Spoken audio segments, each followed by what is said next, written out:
Hello, I'm Lyn Jarvis, contributing editor for Across the Fence, and today I'm joined by WCAX-TV's Sharon Meyer for a tour of Cuba.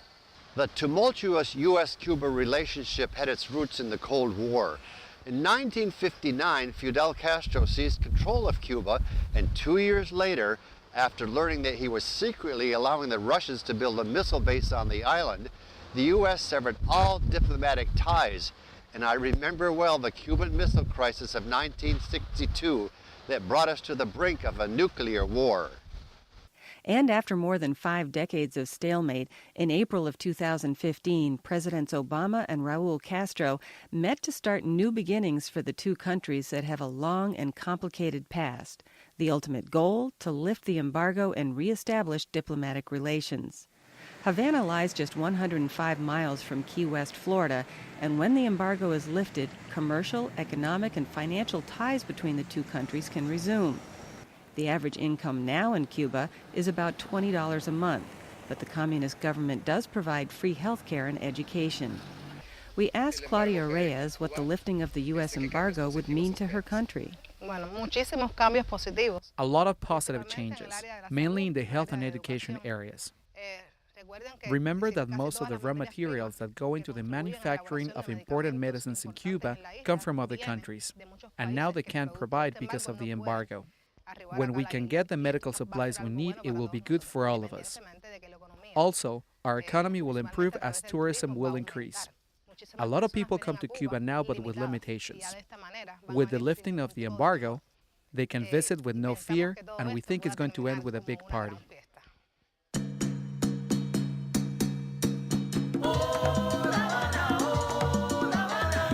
Cubans, however, make the best of their situation, and we very much enjoyed exploring Havana with a population of some 2 million friendly people.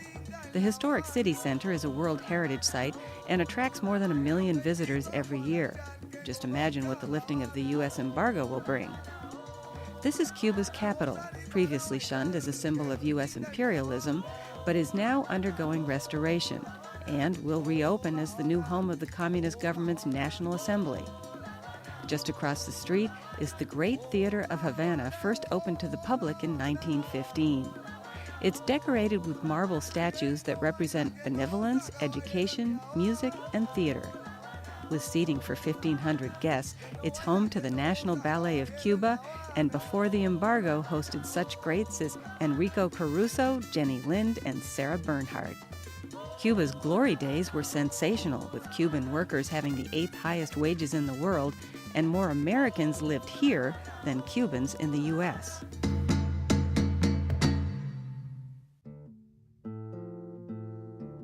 One of the best-known Americans who resided here was author Ernest Hemingway. From 1932 to 1939, he resided here at the Ambos Mundos Hotel, where he chose room 511, and with its warm sea breezes and beautiful views of the city, it was an ideal place for writing.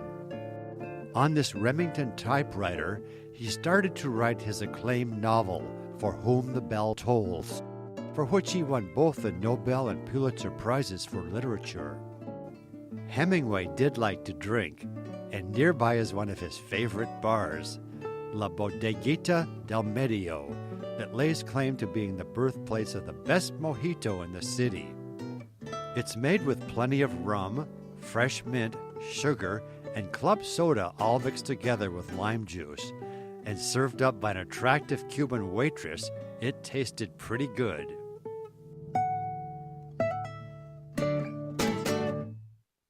Now we'll head south into Cuba's heartland to visit places few Americans have seen for the past 50 years. Our first stop will be Cienfuegos, then on to Trinidad and Sancti Spiritus, ending in Santa Clara before returning to Havana. Built around one of the country's most spectacular bays, Cienfuegos is a beautiful city to visit and a nice change from the frantic pace and crumbling buildings in Havana. Industry includes an important shipyard, shrimp fishing fleet, and a thermoelectric plant. Along with this, in 2005, Cienfuegos was selected as a UNESCO World Heritage Site, bringing in additional resources to restore the city founded in 1819 by French settlers from Louisiana. Before leaving Cienfuegos, we visited one of the most unique ecosystems in Cuba, and take a guess at what we were hoping to see here. Guana Roca is a mangrove-rimmed saline lagoon and one of the few protected areas in Cuba. After a short walk, we arrived at the launching area. We were met by local men who took us on a relaxing and fascinating boat ride around the lagoon.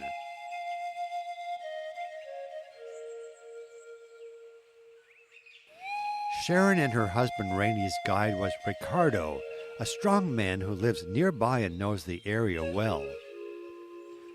The guide for Marco Ayala, our video editor, and me was Gabriel, a young man who spoke pretty good English. Enjoy along with us.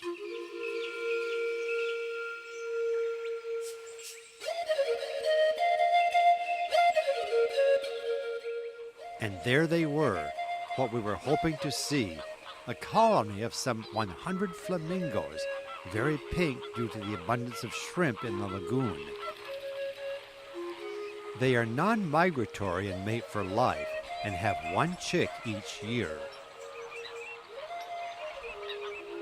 One of the rowboats got a little too close and off they went to a more secluded part of Guana Roca.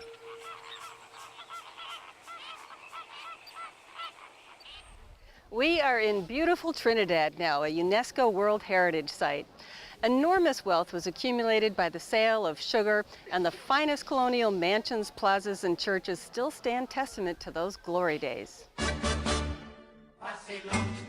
Our visit began at La Cantichera in the heart of downtown Trinidad.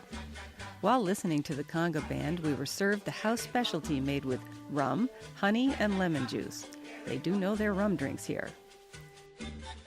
Our walking tour of Trinidad, founded in 1514, started along these cobblestone streets taken from riverbeds centuries ago. It wasn't long before we came upon these locals who keep their ancient streets alive with the sound of music. This is the beautiful Plaza Mayor, a splendid example of Spanish colonial architecture with pastel-colored houses and wrought iron gates and fences. Moving along, we came to the Catholic Church with the bell tower there to the left. On this beautiful day, it was open for those who wished to climb. And what a spectacular view of the city below with the Escambray Mountains as a backdrop. Cuba and cigars are synonymous, making tobacco one of the major sources of income for the country, some $200 million a year. Maria has been rolling cigars for 25 years and invited us to observe. After separating, the dried tobacco leaves are set aside for later use. The bulk of the cigar is filler, folded by hand to allow the perfect passageway of smoke through the length of the cigar. Once created, binder leaves are added and the cigar is placed in a mold for up to a half hour to settle into place. During this time, wrapper leaves are selected. They are of the best quality and determine the cigar's character and flavor. The most popular are Coronas, about 5.5 to 6 inches long, and Maria was selling hers for $4 a piece.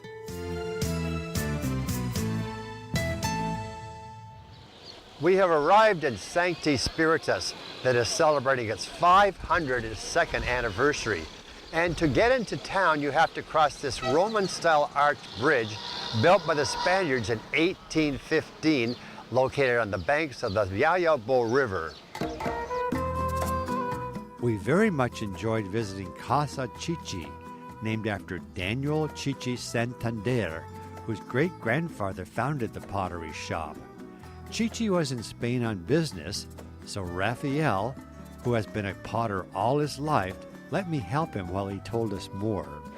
After this, we're going to paint it, and then we're going to put it in the oven. These workers, like Jorge, are celebrities in town and their work is known nationwide.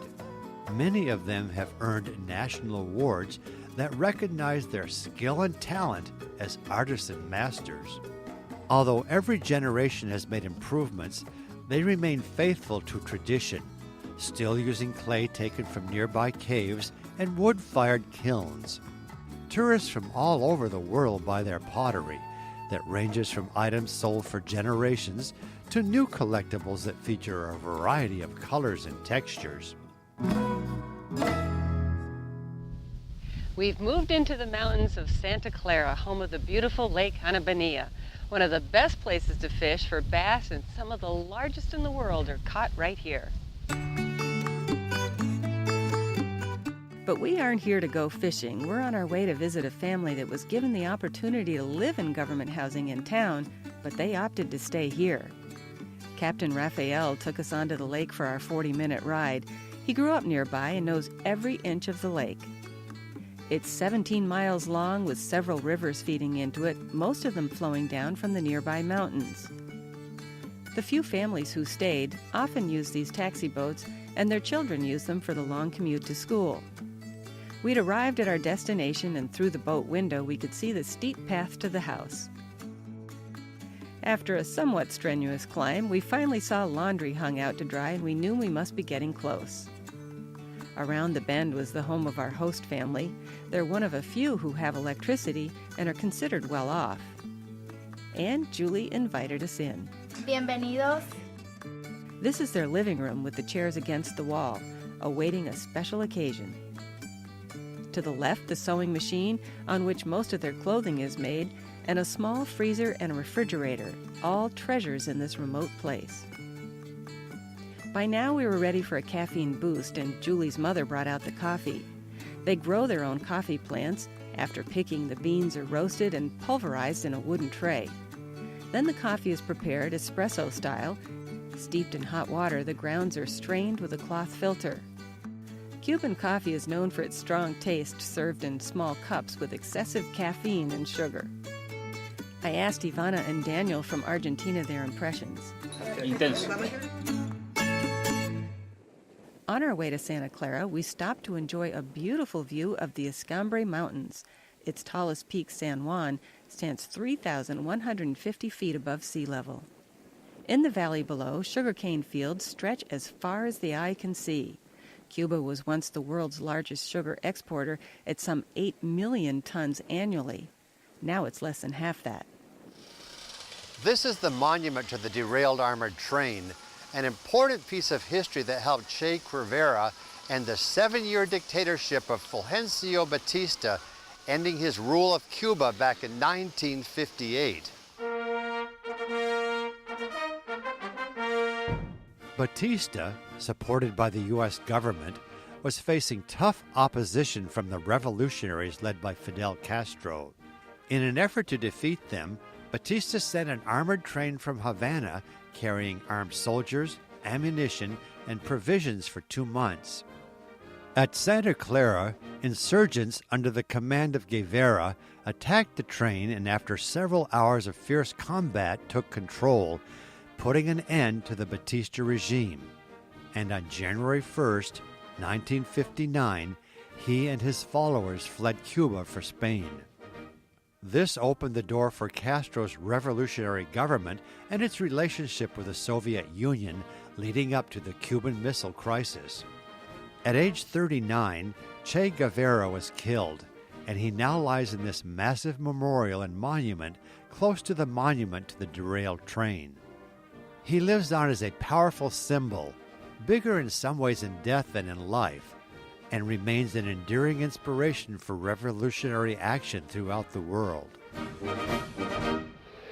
We're back in Havana now, and we're very excited because we're going to be taking in the show at the world-famous Tropicana.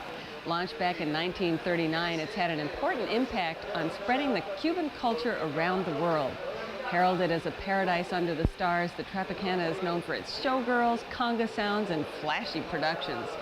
We have our tickets, so let's go in and find a table and enjoy the show.